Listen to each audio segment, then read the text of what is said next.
Hello दोस्तों, अगर आप ग्रुप डी रेलवे 2025 का फॉर्म भरने वाले हैं तो ये वीडियो आप ज़रूर देख लीजिएगा, क्योंकि इस वीडियो में मैं आपको बताऊंगा कि एक एस्पिरेंट को किस हिसाब से सोचना चाहिए। जैसे कि मान लीजिए मुझे फॉर्म भरना है तो मैं क्या क्या चीज़ों को देखूंगा जिससे मेरा फ़ायदा हो, यानी कि एग्ज़ाम में मुझे कम नंबर पे अच्छे मतलब कि कम नंबर पे भी आपको पोस्ट मिल जाए। तो वो सारी चीज़ें कैसे देखेंगे इस वीडियो में डिस्कस करने वाले हैं। अगर मुझे फॉर्म भरना है तो मैं किस जोन से भरूँगा, ये सब चीज़ें आपको बताने वाला हूँ। कुछ चीज़ों का ध्यान रखना है कि आपको, जैसे कि कोई टीचर बताएगा तो वो टीचर अपने हिसाब से बताता है जिसमें आपका फ़ायदा नहीं होगा। तो आपको एक स्टूडेंट के हिसाब से सोचना है, क्योंकि एग्ज़ाम आपको देना है और निकालना भी आपको है, तो सब कुछ आपके हिसाब से होना चाहिए। इसके अलावा इस वीडियो में डिस्कस करने वाले हैं age limit, last date, exam date, eligibility, जो भी चीज़ें हैं, फिजिकल क्या होता है, फिजिकल एलिजिबिलिटी क्या होगी। इसके अलावा किस जोन की कट ऑफ सबसे कम गई थी लास्ट टाइम, पिछली बार की कट ऑफ को एनालिसिस करेंगे। सबसे कम कट ऑफ किस जोन की गई थी, इस बार वैकेंसी किस जोन में सबसे ज़्यादा है। सारी चीज़ें इस वीडियो में कंप्लीट डिस्कस करने वाले हैं। तो अगर आप चैनल पर पहली बार आए तो चैनल को सब्सक्राइब करके बेल आइकन को प्रेस कर लेना, जिससे आपको आगे की इन्फॉर्मेटिव वीडियोज़ आपको मिल सकें। तो बिना किसी देरी के वीडियो को शुरू करते हैं। तो हेलो दोस्तों, मेरा नाम है मयंक। एक बार फिर से एक नए वीडियो पर आप सबका स्वागत करता हूँ। सबसे पहले हम लोग बात कर लेते हैं कुछ चीज़ों की। तो अगर हम कुछ चीज़ों की बात करें तो सबसे पहले वैकेंसीज़ की बात करते हैं। रेलवे ग्रुप डी 2025 में टोटल वैकेंसीज़ की बात करते हैं तो 32,438 वैकेंसीज़ हैं। ठीक है। एज लिमिट की बात करते हैं तो आपकी जो एज लिमिट है वो 18 से 36 के बीच में होनी चाहिए, और आपकी जो एज लिमिट है वो काउंट होगी 1/1/2025 को। इसका मतलब क्या है, 1 जनवरी 2025 को आपकी एज 18 से कम नहीं होनी चाहिए, और 1 जनवरी 2025 को आपकी एज 36 से ज़्यादा नहीं होनी चाहिए। तो आप कैलकुलेट कर लीजिए। अगर आपको नहीं समझ में आ रहा है तो आप गूगल कैलकुलेटर का यूज़ कर सकते हैं, वहाँ पे आपको पता चल जाएगा। इसके अलावा जो इंपॉर्टेंट डेट्स हैं हमारे बारे में, जिनको आप सब पता होगा, लेकिन फिर भी मैं एक ब्रीफ नॉलेज दे देता हूँ क्योंकि ये कंप्लीट वीडियो है। तो एप्लीकेशन आपका जो स्टार्ट होगा वो 23 तारीख से स्टार्ट हो चुका है ऑलरेडी। आपकी जो लास्ट डेट रहने वाली है 22 फरवरी रहने वाली है, और आपकी जो करेक्शन डेट आएगी वो 25 फरवरी से 6 मार्च के बीच में आप करेक्शन कर सकते हैं। इसके अलावा अगर हम एग्ज़ाम फ़ीस की बात करें तो जनरल, ओबीसी, ईडब्ल्यूएस के लिए 500 रुपये, SC, ST, pH, EBC category के लिए 250, और फीमेल सभी कैटेगरी के लिए आपको 250 रुपये फ़ीस पड़ती है। अगर हम फिज़िकल एलिजिबिलिटी की बात करें या फिर नॉर्मल एलिजिबिलिटी की बात करें तो आपको आपका क्लास 10th कंप्लीट होना चाहिए, बस। इससे ज़्यादा आपको कुछ नहीं चाहिए होता है, और आप एज लिमिट के अंदर हो, बस आप फॉर्म को फिल कर सकते हैं। इस बार आईटीआई वाला कोई सिस्टम नहीं है इस बार, तो आप सभी लोग फॉर्म भर सकते हैं। अगर हम फिज़िकल टेस्ट की बात करें तो इसमें क्या फ़िज़िकल के लिए एलिजिबिलिटी हो सकती है। तो फिज़िकल के लिए अगर हम देखते हैं तो फिज़िकल मेल की बात करें तो मेल में 2 तरीके का फिज़िकल होता है। पहला होता है 100 मीटर, आपको 2 मिनट में कंप्लीट करना होता है। साथ में आपको 35 किलो का वेट लेके आपको दौड़ना होता है, जो कि 2 मिनट के अंदर 100 मीटर जाना होता है। दूसरी होती है 1 किलोमीटर, आपको 4 मिनट 15 सेकंड में कंप्लीट करनी होती है मेल कैटेगरी में। अगर हम फीमेल की बात करें तो फीमेल में जो 100 मीटर, ये इनको सेम भी होता है, सेम इनका भी 100 मीटर होता है 2 मिनट के अंदर, लेकिन इनका जो वेट होता है वो 20 किलो होता है, 35 किलो की बजाय। और इनको जो 1 किलोमीटर का टाइम दिया जाता है वो 5 मिनट 40 सेकंड दिया जाता है। तो ये हो गया फिजिकल टेस्ट का। ये यहाँ तक हो गया बेसिक जानकारी कि क्या एलिजिबिलिटी है, क्या क्राइटेरिया है, ये सब आपको समझ में आ गया होगा। अब आगे का जो क्राइटेरिया है वो काफ़ी इंपॉर्टेंट है आप सबके लिए। ये समझाने के बाद मैं आपको बताऊंगा कि मैं किस हिसाब से चूज़ करूँगा, कि अपना जोन मैं किस हिसाब से डिसाइड कर पाऊँगा। तो यहाँ तक मैंने फिजिकल तक बात कर ली है। अगर हम बात करते हैं कौन कौन से जोन इस बार मतलब वैकेंसीज़ आई हैं, तो अगर मान लीजिए आपको वैकेंसीज़ मैंने यहाँ पे टोटल लिख रखी हैं कि टोटल पोस्ट मतलब किस जोन में कितनी वैकेंसी हैं। अगर आपको कैटेगरी वाइज देखना है तो आप यहाँ पे देख सकते हैं। मैंने यहाँ पे आप टेली उसमें सरकारी रिजल्ट में भी देख सकते हैं, या फिर आप यहाँ पे ऐसे देख सकते हैं। आप इसका स्क्रीनशॉट ले लीजिए, आप यहाँ पे देख सकते हैं मतलब कि कैटेगरी वाइज सारी वैकेंसीज़ यहाँ पे हैं। आप स्क्रीनशॉट ले लीजिए, देख लीजिए। अब मैं यहाँ पे इम्पोर्टेंट पॉइंट पे चलता हूँ। सबसे पहले आप यहाँ देख सकते हैं ये जोन मैंने लिखे हैं, सारे जोन मैंने लिख रखे हैं, और यहाँ पे टोटल वैकेंसीज़ लिख रखी हैं इस बार कितनी टोटल वैकेंसीज़ आई हैं। तो यहाँ पे आप देख सकते हैं सबसे ज़्यादा जो वैकेंसीज़ हैं वो मुंबई जोन में है। अब मुंबई जोन में 2 वैकेंसीज़ हैं, एक जैसे ईस्टर्न होता है वेस्टर्न होता है, इस तरीके से 2 वैकेंसीज़ हैं। तो यहाँ पे 4,672 और 3,244। तो सबसे ज़्यादा अगर जो भी लोग इस रेंज में हैं तो ज़रूर फिल कर सकते हैं।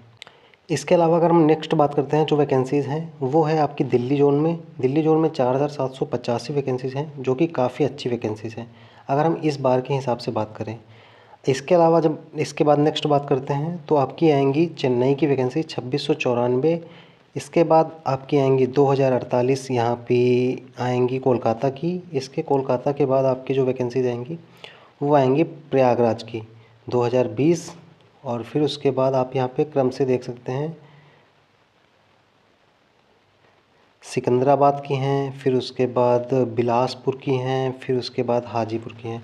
तो आप यहाँ पे इजीली अपना खुद से चेक करके देख सकते हैं। तो आप यहाँ पे इसका यहाँ पे देख सकते हैं। अगर कैटेगरी वाइज देखना है तो आप स्क्रीनशॉट मैंने बताया है वहाँ से ले सकते हैं, आप देख सकते हैं। अब यहाँ पे बात करते हैं कि पिछली बार सबसे कम कट ऑफ जो है वो कहाँ की गई थी। फिर उसके बाद मैं अपना पॉइंट ऑफ व्यू दूंगा कि मैं किस जोन से भरने वाला हूँ और मेरे पॉइंट ऑफ व्यू क्या हो सकते हैं। तो अगर हम पिछली बार की बात करें तो मैंने यहाँ पे कट ऑफ की रेंज, एक चीज़ मैं बता देता हूँ कि मैंने यहाँ पे जनरल, EWS, OBC की एकदम नंबर नहीं लिखे हैं कट ऑफ के कितने नंबर गई थी, क्योंकि यूट्यूब पे बहुत ज़्यादा बताया जा रहा है कि आपकी इतनी कट ऑफ गई, 58 गई, 57 गई, 60 गई।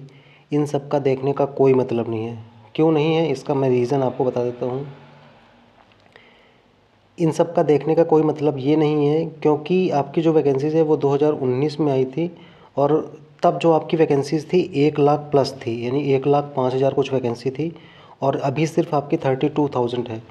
आप खुद इस बात का अंदाज़ा लगा सकते हैं कि 1 लाख वैकेंसी अगर आएंगी तो ऑटोमेटिकली कट ऑफ कम ही जाएगी। और दूसरी बात, अभी कंपटीशन बहुत ज़्यादा बढ़ चुका है, तो उनके नंबर देखने का कोई मतलब नहीं है।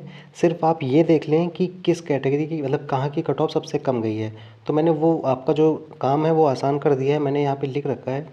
यहाँ पे मैंने पॉइंटिंग दी है और पॉइंटिंग जो है जिसमें सबसे शुरू की पॉइंटिंग है, जैसे 1 नंबर जो है वो अगर 1 नंबर है तो यानी कि सबसे कम कट ऑफ वहाँ की गई थी। जैसे 1 नंबर ये है तो 1 नंबर है सिकंदराबाद, सबसे कम कट ऑफ गई थी सिकंदराबाद की। इसके अलावा 2 नंबर जैसे गुवाहाटी की कट ऑफ इसके बाद गई थी।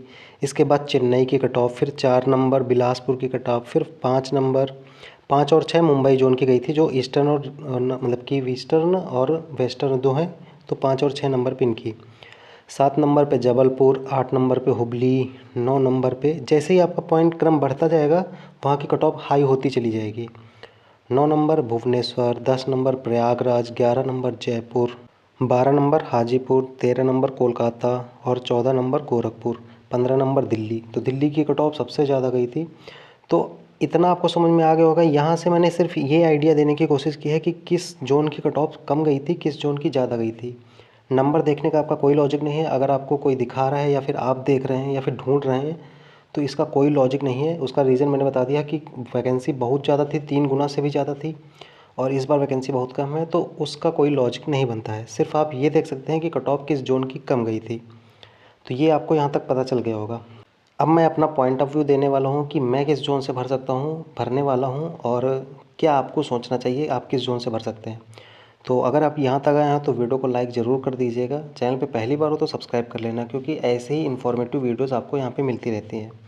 तो सबसे पहले बात करते हैं कि आपको जो जोन भरने से पहले क्या चीज़ें ध्यान में रखनी है। पहली चीज़, अगर यूट्यूब पे आप देख रहे हैं कि किस जोन की कट ऑफ कम जाएगी, वहीं का मैं भर देता हूँ। जैसे मान लीजिए सिकंदराबाद का भर दिया, तो सिर्फ सिकंदराबाद का भरने वाले सिर्फ आप अकेले नहीं होंगे, आपके जैसे और भी 3 लाख लड़के हैं, 4 लाख लड़के हैं जो वीडियो को देख रहे हैं, वो भी सिकंदराबाद ही भरेंगे। सिर्फ आप होशियार नहीं हैं। आई होप आप इतना दिमाग आप लगा सकते हैं, कॉमन सेंस आप सबके अंदर है और सब समझदार हैं कि अगर मान लीजिए आप वीडियो देख के भरेंगे कि सिकंदराबाद की कम गई थी, इस बार हम भी भरेंगे तो सिकंदराबाद की कट ऑफ सबसे ज़्यादा जाने वाली है इस बार।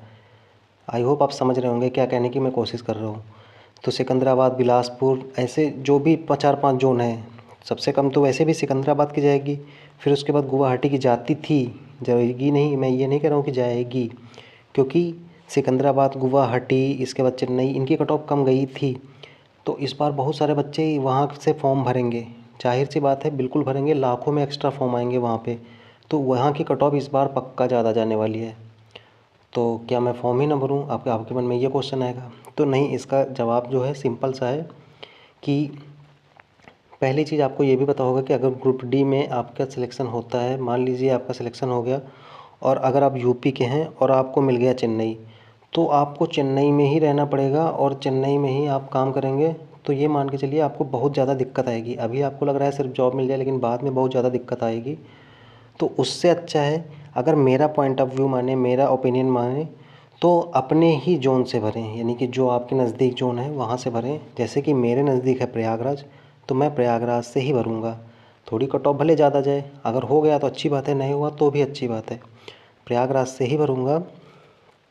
और आप लोगों को भी मैं सजेशन दूंगा कि अपने ज़ोन से ही भरें, क्योंकि बहुत सारे मतलब बहुत बच्चे होंगे ऐसे लाखों में। तो ये जो कम वैकेंसी वाले, कम कट ऑफ वाले ज़ोन हैं, इनको ढूंढ के इन्हीं से कट ऑफ मतलब फॉर्म भरेंगे। और अभी आपने रेलवे की जो एलपी ग्रेड 3 ग्रेड 1 ये जो टेक्नीशियन की वैकेंसी आई थी, इसमें आप सब ने देखा होगा कि बहुत बच्चों ने कम कट ऑफ वाले ज़ोन को जाके चूज़ किया और बाद में वहाँ का इतना हालत ख़राब हो गई कि अब उन्हें खुद से डाउट हो रहा है कि भाई मैंने क्या गलती कर दी। तो ये चीज़ ग्रुप डी में आपके साथ भी हो सकती है, तो इस चीज़ का ध्यान रखें। अगर मेरा पॉइंट ऑफ व्यू मैं बता दिया मैंने कि प्रयागराज से ही भरूँगा, और मेरा ओपिनियन है कि आप सब भी अपने ज़ोन से भरें, जिससे अगर आपको जॉब मिलती है तो आपको वो खुशी हो कि नज़दीक है। अगर आप उत्तर के दिल्ली के हैं, उठा के आपको चेन्नई डाल देंगे और वहीं पे ज़िंदगी भर निकल जाएगा तो फिर बहुत दिक्कत हो जाएगी ना। तो आई होप आप समझ गए होंगे। और कट ऑफ का मैंने बता दिया है कि क्या रेंज थी पिछली बार, कि कहाँ की कट ऑफ सबसे कम गई थी, कहाँ की ज़्यादा गई थी।